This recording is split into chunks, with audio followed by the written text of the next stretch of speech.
The clock strikes 12. And in Manchester, that's not the end of the night, it's the beginning. The city just exhales, all the daytime stress, the 9 to 5s, it all just melts away into the cool northern air.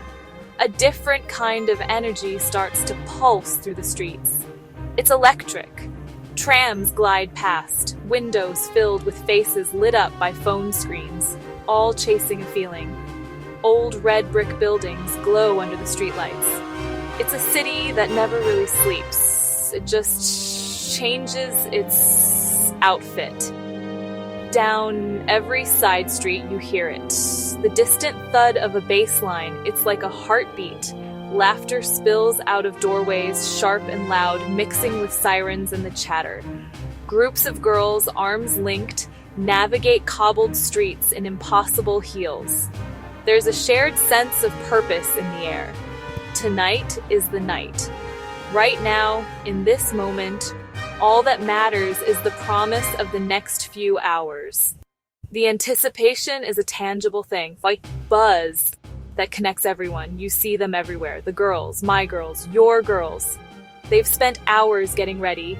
Fake tan, lashes glued down tight.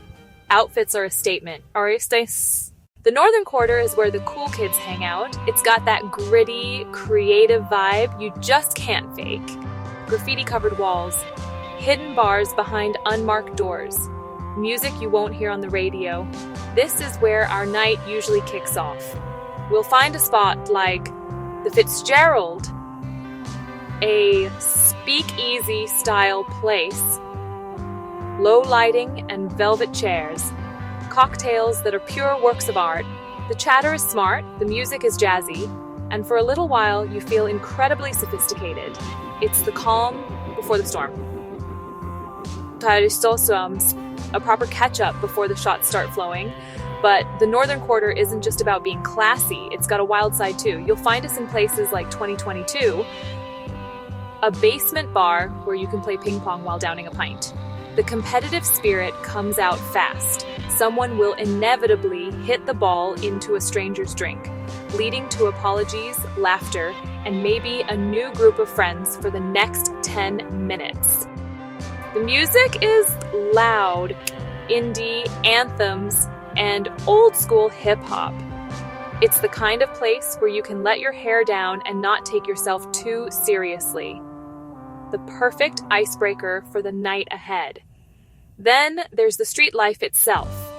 Stevenson Square is the heart of it all. Even after midnight, it's buzzing. People spill out from the bars, sharing cigarettes, telling stories. You'll see every style imaginable. Vintage, glittery co-wards, fresh trainers, and North Face. It's a fashion show where the runway is the pavement. We'll grab a can from an off-license and sit, soaking it all in. It feels like the center of the universe, watching the world go by, feeling that sense of belonging. When you're ready to turn things up a notch, you head to Deansgate Locks.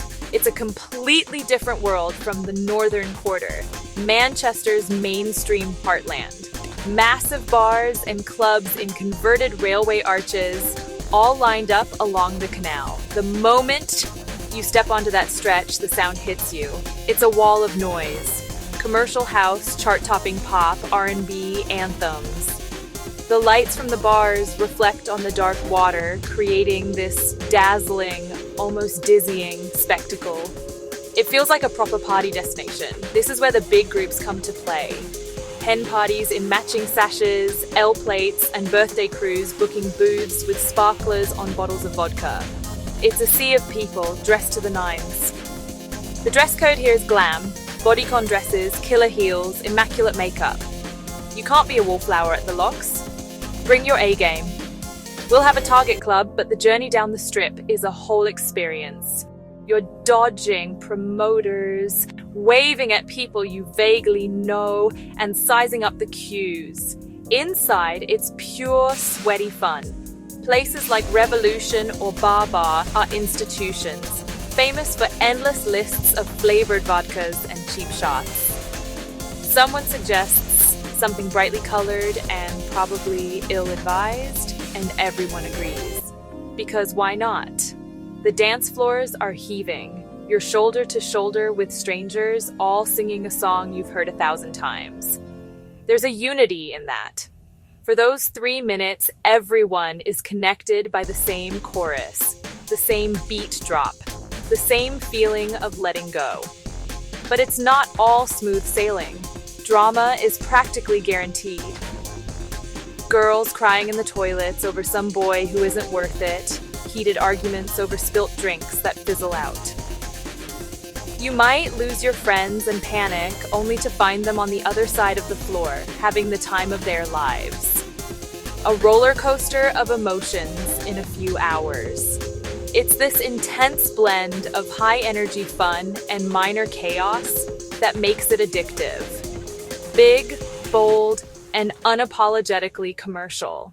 The queue for a club is a world of its own. It's a waiting room for the night, and it's where you hear the best stuff. You're stood there, cold, shuffling from foot to foot, an accidental audience to a dozen tiny plays around you. Last week, I was in line for a club in the gay village, and the girls in front of us were having a full-blown crisis. One of them, Chloe, had just seen her ex on Hinge. His profile said he was looking for a serious relationship. The betrayal. Her friends rallied. He couldn't even commit to a pizza topping, Chloe. He's lying. It was pure, unfiltered friendship in action. Then come the negotiations with the bouncers, a delicate dance. Lads, we're not too drunk, just happy. Girls, trying to flirt past the queue. Sometimes it works, sometimes it really, really doesn't. I once saw a girl try to bribe a bouncer with a half-eaten bag of Wotsits. He just stared and said, "Not tonight, sweetheart." These moments make the night. Little bits of comedy that stick after the music has faded. You get the postmortems. I can't believe Sarah got with him. He literally has a man bun. Did you see the state of my flat? A whole bottle of blue WKD on the rug. So honest and raw, no filters. Friends being friends, sharing their judgments, their gossip, their unwavering support for questionable decisions. Sometimes you become part of the story, like bonding over the cold, sharing a lighter, complimenting someone's shoes. Your best friends for 15 minutes, promising to find each other inside. A promise almost never kept. The queue isn't just a delay, it's vital to the narrative. Where the hype builds, the gossip flows, and the strange, funny, utterly human side of a night out is on full display. And then the line surges, lights spill from the doorway. The night finally calls your name. If you're serious about music, a Manchester night out will eventually lead you to one place. The Warehouse Project. This isn't just a club, it's a pilgrimage, drawing people from all over the country, all over the world, housed in a colossal former train depot. Depot Mayfield. The scale is breathtaking. The moment you walk in, you feel tiny. Ceilings ridiculously high, space vast, and the sound system is something else. Not just loud, you feel it in your bones. A night here isn't casual, it's a commitment. You go to WHP to lose yourself in the music. The crowd is different. Less glam, more passion. The uniform is practical. Trainers, bucket hats, clothes you can dance in for hours. Dedicated ravers who know every DJ, every subgenre. A real sense of community. Everyone on the same wavelength. No pretense, no judgment. You're all there for one reason, to dance. The energy of thousands moving to the same beat is overwhelming. It's tribal. There's always a point around 2 a.m. Lasers cut through the smoke. The DJ drops the track everyone's waited for, and the whole place erupts. You look at your friends, lights on their faces, huge smiles, and a wave of pure joy hits. It's complete freedom. All your worries, all your anxieties, they don't exist here. It's just you, your friends, and the music. But it's a test of endurance and not until 4 or 5 a.m. You will lose your friends, wander, waving your phone for signal, then give up and make new ones. Deep conversations in the smoking area. You've solved the world's problems. It's a marathon, not a sprint.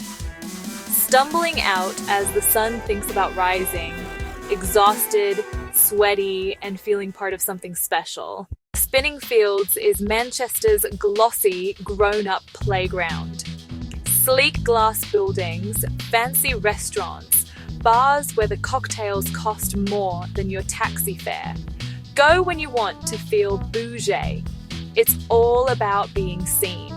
High fashion girls' nights, designer bags, sky-high heels, runway-ready outfits. Bars are stunning. The Alchemist's theatrical smoking cocktails. 20 stories rooftop with insane city views. Getting a table can be a mission, but once you're in, you've made it. Less sweaty dancing, more sipping, people watching, and the perfect Instagram shot. Be honest, if you don't get a skyline pic at 20 stories, did you even go? It's performance. Curating the perfect image of a fabulous life.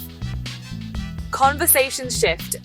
Conversations, life goals, career moves, holiday plans. We'll sit with espresso martinis, talking promotions and next trips. It feels aspirational, but the gloss can crack. After the third cocktail, the heels hurt, posture slumps, and loud laughs cut through polite chatter. I saw a girl in a stunning silk dress slide across a polished floor at the Oast House. Horrified silence, then her friends burst out laughing, helped her up, and carried on.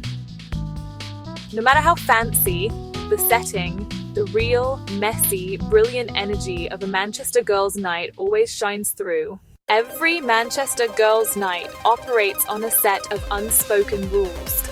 Rule number 1, no girl gets left behind, ever. If someone needs to go early, you get them in a taxi safely. If someone gets lost, a search party forms. We are a pack. We look after our own. Rule number 2, the toilet trip is a group activity. Never go alone. It's sacred. Confession booth, therapy room, strategy hub. Do you think he fancies me? Is my makeup okay? My feet are bleeding. Compliments flow. Everyone's beautiful here. Rule number 3, if a friend's ex is in the building, it's red alert.